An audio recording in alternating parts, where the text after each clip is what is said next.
তাহলে আমাদের পাশে বাংলাদেশ তো আমরা তৈরি করিনি, তোমরা করেছো, তোমাদের প্রপিতামহরা করেছো।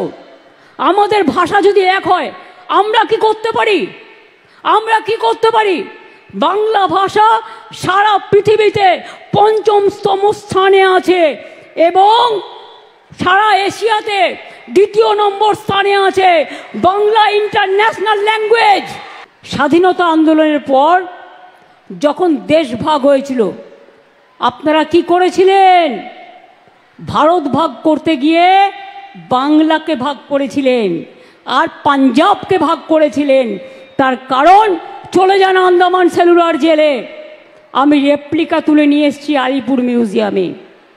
ওখানে যদি সংখ্যাটা দেখেন দেখবেন ৭০০-র ওপর বাঙালি অ্যারেস্ট ছিল যারা স্বাধীনতা আন্দোলন করেছিল, প্রায় 90%। আর 10% ছিল পাঞ্জাবিরা। ওরা জানতো বাংলাকে ওরা শায়েস্তা করতে পারবে না, বাংলার শক্তির কাছে পারবে না, তাই ওরা কি করেছিল? বাংলাটাকে ভাগ করে দিয়েছিল আর পাঞ্জাবটাকে ভাগ করে দিয়েছিল। পাঞ্জাবের একটা পাকিস্তান আছে, পাঞ্জাবের পাশে যে পাকিস্তান, পাকিস্তানেও একটা পাঞ্জাব আছে, জেনে রাখবেন। কই সে কথা তো বলো না। এই যে আপনি বারবার আসছেন ইলেকশনের আগে, ঠিক পরিযায়ী পাখির মতো। ইলেকশন আসলেই আপনারা রোজ আসেন। আমি চাই ৩৬৫ দিনই আসুন। বিমান ফ্রি, হেলিকপ্টার ফ্রি, রাস্তা ফ্রি, খাবার ফ্রি, সবই তো পান ফ্রিতে। আমি কিন্তু সরকার থেকে ১ পয়সাও মাইনে নিই না, জেনে রাখো ভাই বোনেরা। এবং আমি 7 বার এমপি ছিলাম। মাসে কিছু না হলেও ২.৫ থেকে ৩ লাখ টাকা পেনশন পেতে পারতাম এই 14 বছর। ১ পয়সাও নিইনি। সেগুলো কিন্তু কেউ মনে রাখে না। আর পশ্চিমবঙ্গ সরকারের চিফ সেক্রেটারি বসে আছে, তার সামনে বলছি, আমি কোনো সার্কিট হাউসে গেলেও সেখানেও টাকা দিয়ে থাকি। আমি বই লিখি, সেই টাকা থেকে যা পাই। আমি গান লিখি, গানের থেকে যা পাই আমার চলে যায়। আমি একা মানুষ, আমার কিসের দরকার? কিসের দরকার? খাই তো একবেলা, আমার কিসে লাগবে? আমি টাকা চাই না, আমি মেধা চাই। আমি টাকা চাই না, আমি আত্মসম্মান চাই। বাংলা মায়ের সম্মানে আঘাত করলে আমার গায়ে আঘাত লাগে। আমাকে আপনারা যা ইচ্ছে গালি দিন, আমার বিরুদ্ধে অপপ্রচার করুন, কুৎসা করুন, চক্রান্ত করুন, আমি লড়ে নেব। আমার বুকের পাটা আছে, জেনে রাখুন। এটা আমার মাটির শক্তি, এটা আমার মায়ের শক্তি, এটা আমার বাংলার সংস্কৃতি, এটা আমার বাংলার মেধা, এটা আমার বাংলার সম্প্রীতি। কিন্তু মনে রাখবেন, আমাকে ভয় দেখিয়ে কিছু করা যাবে না। নতুন করে ভোট আসলেই এনআরসি করতে হবে, ভোটার লিস্টে নাম কাটতে হবে। আর ইলেকশন কমিশন, আপনাকে অনেক প্রণাম জানাই, অনেক সালাম জানাই। প্লিজ দয়া করে বিজেপির ললিপপ হবেন না। প্লিজ দয়া করে বিজেপির ললিপপ হবেন না, তাহলে কিন্তু দেশের মানুষ ক্ষমা করবে না। যারা বাংলার ভোটার তাদের করতে দিন। বারে বারে আসবে আর বলবে বাংলায় নাকি সব বাংলাদেশিরা থাকে। আচ্ছা বলুন তো, ছোট্ট একটা প্রশ্ন, আমি এর উত্তরটা পেয়েছি বিখ্যাত পরিচালক গৌতম ঘোষের কাছ থেকে। আপনারা দেখবেন উনি এটা বলেছিলেন ফেসবুকে, টুইটে। কথাটা কি? আমরা তো তখন জন্মাইনি, আমাদের দোষ দিচ্ছে। বুঝুন অবস্থা। বলছে এখানে নাকি সব বাংলাদেশ হয়ে গেছে। কোথা থেকে হলো? 1947 সালে স্বাধীনতা আন্দোলনের পর যখন দেশ ভাগ হয়েছিল আপনারা কি করেছিলেন? ভারত ভাগ করতে গিয়ে বাংলাকে ভাগ করেছিলেন আর পাঞ্জাবকে ভাগ করেছিলেন। তার কারণ চলে যান আন্দামান সেলুলার জেলে। আমি রেপ্লিকা তুলে নিয়ে এসেছি আলিপুর মিউজিয়ামে।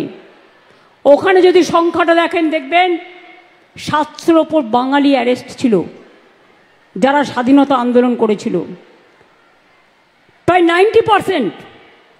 আর 10% ছিল পাঞ্জাবিরা। ওরা জানতো বাংলাকে ওরা শায়েস্তা করতে পারবে না, বাংলার শক্তির কাছে পারবে না, তাই ওরা কি করেছিল? বাংলাটাকে ভাগ করে দিয়েছিল আর পাঞ্জাবটাকে ভাগ করে দিয়েছিল। পাঞ্জাবের একটা পাকিস্তান আছে, পাঞ্জাবের পাশে যে পাকিস্তান, পাকিস্তানেও একটা পাঞ্জাব আছে, জেনে রাখবেন। কই সে কথা তো বলো না। তাহলে আমাদের পাশে বাংলাদেশ তো আমরা তৈরি করিনি, তোমরা করেছো, তোমাদের পিতামহরা করেছো। আমাদের ভাষা যদি এক হয়, আমরা কি করতে পারি? আমরা কি করতে পারি? বাংলা ভাষা সারা পৃথিবীতে ৫ম স্থানে আছে এবং সারা এশিয়াতে ২য় নম্বর স্থানে আছে। Bangla international language.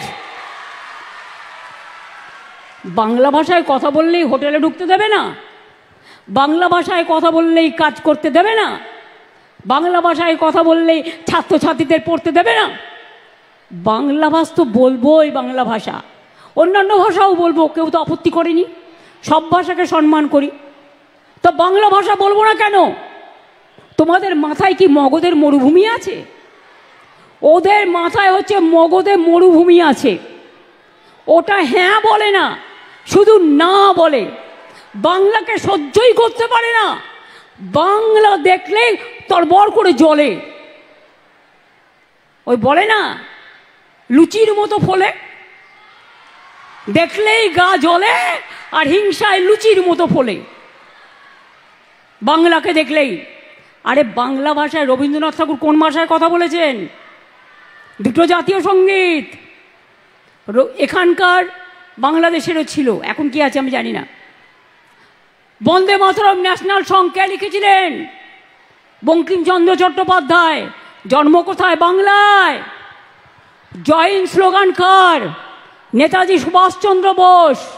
কোথায় লড়েছিলেন? বাংলা থেকে।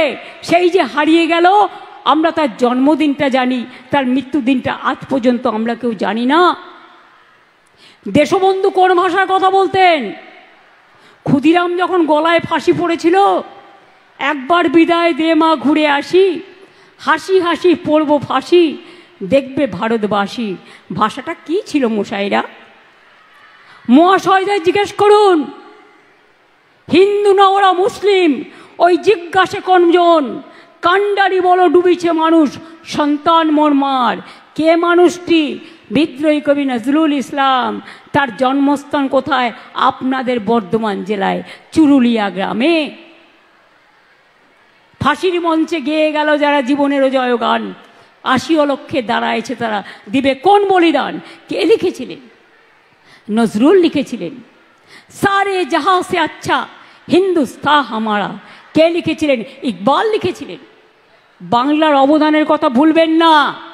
বাবা সাহেব আম্বেদকর, আপনারা কি জানেন সর্বপ্রথম কোথার থেকে তিনি এমপি নির্বাচিত হয়েছিলেন? বাংলার অ্যাসেম্বলি থেকে। মনে রাখবেন, যিনি সংবিধান তৈরি করেছিলেন, সংবিধান কমিটির ড্রাফটিং কমিটির চেয়ারম্যান ছিলেন।